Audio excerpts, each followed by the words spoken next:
నమస్తే, welcome to our channel. నేను సిరి. చంద్రబాబు నాయుడు గారు అయితే మనకి ప్రచారం చేసేటప్పుడు మేనిఫెస్టో రిలీజ్ అయినప్పుడు అయితే చెప్పడం జరిగింది, ఒకవేళ గెలిస్తే ఫస్ట్ సంతకం దేనిపైన చేస్తానంటే మెగా డిఎస్సి పైన చేస్తా అన్నారు. అయితే ప్రమాణ స్వీకారం అయితే అయింది. ఈ రోజు బాధ్యతలు కూడా తీసుకోవడం జరిగింది. సో ఒక్కసారి అయితే మనం ఈ వీడియోని అయితే చూద్దాం. సో ఇక్కడ అయితే సచివాలయంలో తను ఏమంటారు సంతకం చేయడానికి అయితే వెళ్తున్నారు. సో ఈ అంశాన్ని మనకి ఇంకా వివరించడానికి మనతో పాటు ఉన్నారు ప్రముఖ సీనియర్ జర్నలిస్ట్ దుర్గా కుమార్ గారు. నమస్కారం సార్. నమస్కారం మా సిరి, మన వీక్షకులు కూడా నమస్కారం. సార్, ఇప్పుడు చూస్తున్నట్టయితే చంద్రబాబు నాయుడు గారు గతంలో చెప్పారు, నేను గెలిస్తే ఖచ్చితంగా మెగా డిఎస్సి పైన సంతకం చేస్తాను అని చెప్పేసి. అండ్ ఇప్పుడు ప్రమాణ స్వీకారం అయిపోయింది. అండ్ ఈ రోజు తన బాధ్యతలు అయితే స్వీకరించారు. మరి తను చెప్పినట్టుగా మెగా డిఎస్సి పైన కాకుండా ఇంకా 5 అంశాలు చెప్పారు. సో అవి ఏమేమి అంటారు సార్? ఒకటమ్మా, ఇప్పుడు నిన్న చంద్రబాబు నాయుడు గారు అక్కడ ప్రమాణ స్వీకారం చేసినప్పుడే ఈ ఫైల్స్ మీద సంతకం పెడతారని అనుకున్నారు. అయితే ఏంటంటే ఆయన నిన్న కేవలం ప్రమాణ స్వీకారం చేశారు కానీ పదవి బాధ్యతలు స్వీకరించలేదు. ఇవాళ 4:41 అమరావతిలోని సచివాలయంలో బ్లాక్ 1లో సీఎం కార్యాలయంలో ఆయన సీఎంగా పదవి బాధ్యతలు చేపట్టారు. సీఎంగా పదవి బాధ్యతలు చేపట్టిన తర్వాత సంతకం చేస్తే మంచిగా ఉంటుందనే ఉద్దేశం మీద ఇంకా ఇతర సందేహాలు ఇవన్నీ రాకుండా ఆయన ఇవాళ మెగా డిఎస్సి అనేది ఎందుకు ఆయన ఫస్ట్గా సంతకం పెట్టారంటే, గతంలో 2019లో జగన్మోహన్ రెడ్డి గారు హామీ ఇచ్చారు కానీ అది అమలు చేయలే. దానికోసం యూత్ ఉపాధి అనేది బాగా దెబ్బతింది.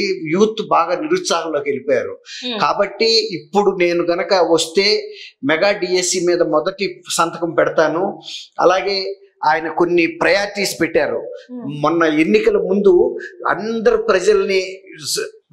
ప్రజలందరినీ కూడా భయపెట్టినటువంటి ఒక ల్యాండ్ టైటిలింగ్ యాక్ట్ ఏదైతే ఉందో అది ఒక నల్ల చట్టం. అంటే ప్రజల యొక్క ఆస్తుల యొక్క యాజమాన్య హక్కులు నిర్ణయించేది మనం కాదు. ఇప్పుడు మనకి పూర్వీకుల నుంచి స్థలాలు, పొలాలు ఇవన్నీ వచ్చినా వాటికి సరైన పత్రాలు లేకపోయినా మన ఎవరు ప్రశ్నించట్లేదు. ఎందుకు ప్రశ్నించలేదంటే ఎవరికి అభ్యంతరం లేదు, మనకి పూర్వీకుల నుంచి వస్తున్న ఆస్తి అనేది తెలుసు. కానీ ఇప్పుడు ఏంటంటే ఈ ల్యాండ్ టైటిలింగ్ యాక్ట్ అనేది ప్రభుత్వం నియమించే అధికారి మన యాజమాన్యం మన ఆస్తులకు సంబంధించి యాజమాన్య హక్కులు నిర్ణయిస్తాడంట. అంటే వాడు ఎవరు నిర్ణయిస్తే వాడికి, అంటే నీ ఆస్తి పూర్వీకుల నుంచి వచ్చింది నా పేరు మీద రాస్తే నువ్వు వెళ్ళి ప్రశ్నిస్తానికి లేదు. నువ్వు వెళ్ళాలంటే కేవలం హైకోర్టుకి వెళ్ళాలి. హైకోర్టుకి వెళ్ళాలంటే ఎంత ఖరీదైన వ్యవహారం తెలుసు. వాళ్ళే చెప్పారు కోర్టులో లాయర్లకి కోర్టులు ఇవ్వాలని. ఇప్పుడు చిన్న చిన్న స్థలాలకి, పొలాలకి, మధ్య తరగతి, దిగువ మధ్య తరగతి వీళ్ళందరూ కూడా అసలు హైకోర్టు అనేది వాళ్ళ జన్మలో ఊహించగలరా హైకోర్టుకి వెళ్ళటం అనేది? అందులోనూ న్యాయంగా వాళ్ళ స్థలాలను వాళ్ళు మాదని చెప్పుకోవడానికి అన్ని కోర్టులకు వెళ్ళి ప్రూవ్ చేసుకోవటం అంటే ఎంత కష్టసాధ్యమైన విషయం. మొన్న ఎన్నికల్లో వణికిపోయారు. అందులో ఇతరులు ఎవరన్నా ఇలాంటి చట్టం పెడితే వణకటం వేరు. జగన్మోహన్ రెడ్డి లాంటి క్రిమినల్ మెంటాలిటీ ఉన్న ముఖ్యమంత్రి చేసేటప్పటికి అది మరింత వణికిపోయారు. అప్పుడు చంద్రబాబు నాయుడు గారు చెప్పారు, భయపడకండి, మీరు మేము అందరం కలిసి రాజకీయ పక్షాలు ప్రజలు కలిసి పోరాడితే తప్పకుండా ఈయన్ని దించగలుగుతాము. కాబట్టి మీరు ధైర్యంగా ఉండండి. నే గనక ఎన్నికైతే దాన్ని కూడా రద్దు చేస్తా అని కూడా చెప్పాడు. అట్లా 2వ సంతకం వాడు దాని మీద పెట్టాడు. 3వది పెన్షన్లు కూడా మీకు 4,000 రూపాయలకి పెంచుతాను వృద్ధాప్య పెన్షన్లు అని చెప్పాడు. ఆ పెన్షన్లు పెంచే కార్యక్రమంతో పాటు ఎప్పుడైతే తెలుగుదేశం ఎన్నికల ప్రణాళిక మేము అనౌన్స్ చేశామో, ప్రకటించామో, ఆ నెల నుంచి కూడా మీకు పెంచుతాం, ఆ బాకీ కూడా తిరిగి చెల్లిస్తా ఉన్నాడు. ఇప్పుడు దానికి సంబంధించిన ఫైల్ కూడా ఇవాళ సంతకం పెట్టినట్టు. అంటే జూలై 1న ఖచ్చితంగా 7,000 అందరికీ అందుతాయని చెప్పేసి తను చెప్పడం జరిగింది. సో ఇప్పుడు దానికోసం కూడా ఎవరెవరికి ఎంతెంత వెళ్తుందని పాత బాకీలు కూడా కలిపి ఆ 1,000 తేడా ఉంది కదమ్మా పెంచింది, అది కూడా ఇప్పుడు కొత్తగా ఇచ్చే దాంట్లో జూలైలో ఇచ్చే దాంతో పాటు కల్పిస్తారు. మొత్తం 7,000 రకాలు ఎంత అయితే అంత వస్తుంది. దాని గురించి డోకా లేదు. ఇప్పుడు ప్రజలందరూ ఆంధ్రప్రదేశ్ లో గాలి పీల్చుకుంటుంది ఏంటంటే ఈ మెగా డిఎస్ అనేది యూత్ కి సంబంధించింది. కానీ ప్రజలందరూ వణికిపోతుంది ఏంటంటే ల్యాండ్ టైటిలింగ్ యాక్ట్. దీన్ని ఉపయోగించి మమ్మల్ని ఏ విధంగా అంటే ఆయన అనేక ప్రభుత్వ ఆస్తులన్నింటినీ తాకట్టు పెడుతున్నాడు. ఆఖరికి సచివాలయాన్ని కూడా తాకట్టు పెట్టాడు. సచివాలయం అనేది ప్రజల హృదయం, గుండె లాంటిది. అలాంటి గుండె లాంటిది ఆయన కట్టింది కాదది. అసలు అక్కడ ఏమీ లేవు. గ్రాఫిక్స్ అన్నాడు. గ్రాఫిక్స్ మీద 300 కోట్ల రూపాయలు లోన్ తీసుకొచ్చాడు అప్పు. అవంతా ఎవరు కట్టాలి? ప్రజలు కట్టాలి. అనేక ప్రభుత్వ కాలేజీలు పెట్టాడు, ఆర్డీఓల ఆఫీసులు పెట్టాడు, తహసీల్దార్ ఆఫీసులు పెట్టాడు, జిల్లా కలెక్టరేట్లు పెట్టాడు, ఏది ప్రభుత్వ సంస్థలన్నింటినీ పెట్టాడు. వీటి మీద ఎంత వడ్డీలు అవుతాయి? దాంతో ప్రజలు వణికిపోతున్నారు. ప్రభుత్వ ఆస్తులే తాకట్టు పెట్టాడు. మన గుండెకాయ లాంటిది అది, ప్రజల దీంతో కట్టింది కదా సచివాలయం అనేది చెప్పాలి.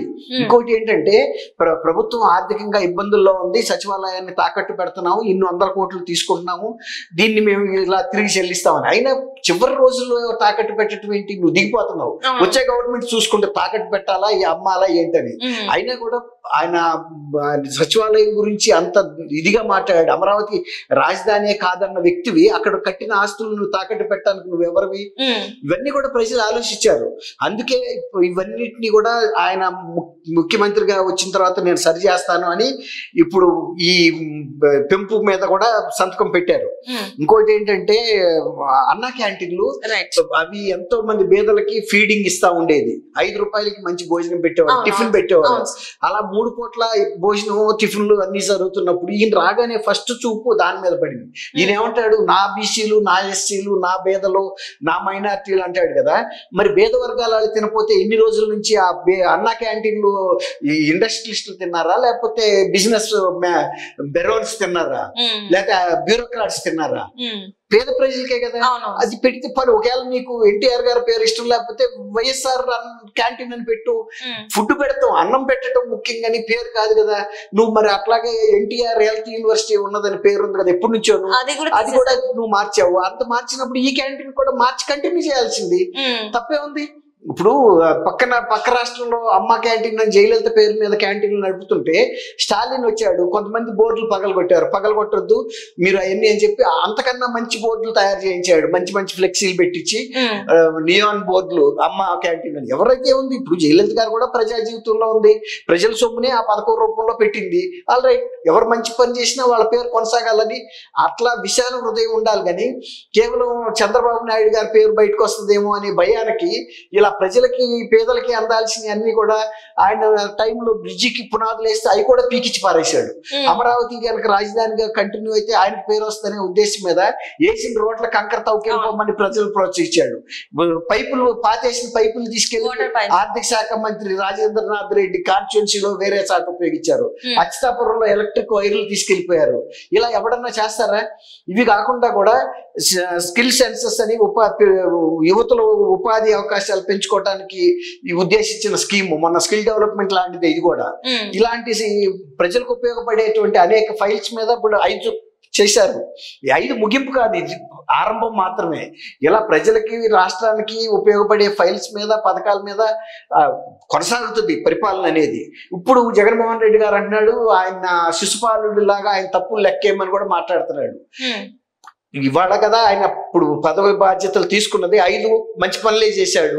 ఏది చేసినా ప్రజలకు ఉపయోగపడే పనే చేస్తారు. కానీ మానసికంగా ఆరోగ్యమైన ముఖ్యమంత్రి ఎవడో కూడా ప్రజల్ని వేధించే పని చేయరు, పేదలకి పనికొచ్చేటువంటి ఇది చేయరు. ఈ 5 కూడా ప్రజలకి పనికొచ్చేవే. ఇంకా అనేకం ఆయన మనసులో కూడా ఉన్నాయి. ఆయన 52 రోజులు జైల్లో ఉన్నప్పుడు ఆ టైం ఆయన ఏం వేస్ట్ చేసుకోవాలా. ఆయనకి కనీస సౌకర్యాలు ఉన్నా లేకపోయినా ఇంకా భవిష్యత్తులో పరిపాలనలో మనం ప్రజలకి ఏమేమి రంగాల్లో ఎలాంటి పనులు చేయాలనేది ఆయన ఒక ప్రణాళిక రూపొందించుకున్నాడు. కాబట్టి ఆ 52 రోజుల్లో రూపొందించిన ప్రణాళికని ఇక అమలు చేయటం ప్రారంభించాడు. కాబట్టి మంచి కార్యక్రమాలు కొనసాగుతూనే ఉంటాయి. చంద్రబాబు నాయుడు గారిని ప్రజలు ఎన్నుకున్నది కూడా ఈ మార్పు తీసుకొస్తాడనే ధైర్యంతోనే. కాబట్టి అది ఖచ్చితంగా ప్రజలైతే ఏ అంచనాతో ఎన్నుకున్నారో అది ఈయన ఫుల్ఫిల్ చేస్తాడు.